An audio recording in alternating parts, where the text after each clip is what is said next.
Nick Cannon is stepping back from the mic and committing himself to reflection and education. The Masked Singer host revealed that he's taking a break from his Los Angeles-based radio show, Power 106's Nick Cannon Radio, amid backlash surrounding his recent anti-Semitic remarks. Nick sparked outrage earlier this week when a weeks-old episode of his podcast, Cannon's Class, where he espoused anti-Jewish conspiracy theories, began circulating on the internet.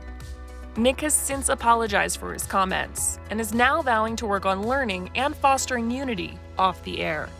He tweeted on Thursday, "Morning radio family, I have decided to take some time away from my radio show so I can commit myself to deeper, more thorough reflection and education. I will use this time to establish an action plan towards real, impactful change and advocacy aimed at bringing people together. I continue to express my gratitude to the rabbis, community leaders, and institutions who have reached out to me to help enlighten me.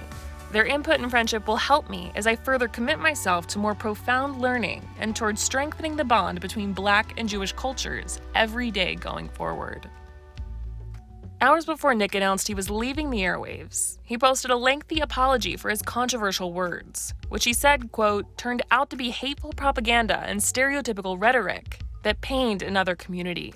He tweeted in part, "I extend my deepest and most sincere apologies to my Jewish sisters and brothers for the hurtful and divisive words that came out of my mouth during my interview with Richard Griffin. They reinforce the worst stereotypes of a proud and magnificent people, and I feel ashamed of the uninformed and naive place that these words came from." Nick said that while there is a lot he has yet to learn, he's had, quote, "at least a minor history lesson over the past few days. And to say that it is eye-opening would be a vast understatement." Nick has already faced repercussions for his words.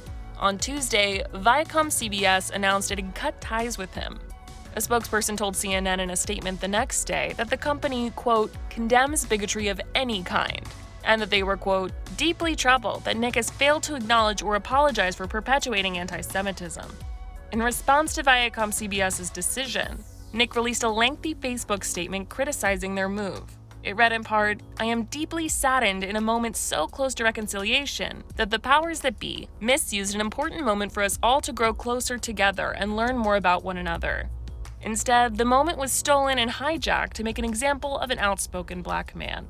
He added that Viacom CBS was, quote, "on the wrong side of history." He also summarized his lengthy history with the company, where he produced the mega-popular show, Wild 'N Out, among many others. He ended his statement saying, "I demand full ownership of my billion-dollar Wild 'N Out brand that I created, and they will continue to misuse and destroy without my leadership. I demand that the hate and backdoor bullying cease, and while we are at it, now that the truth is out, I demand the apology."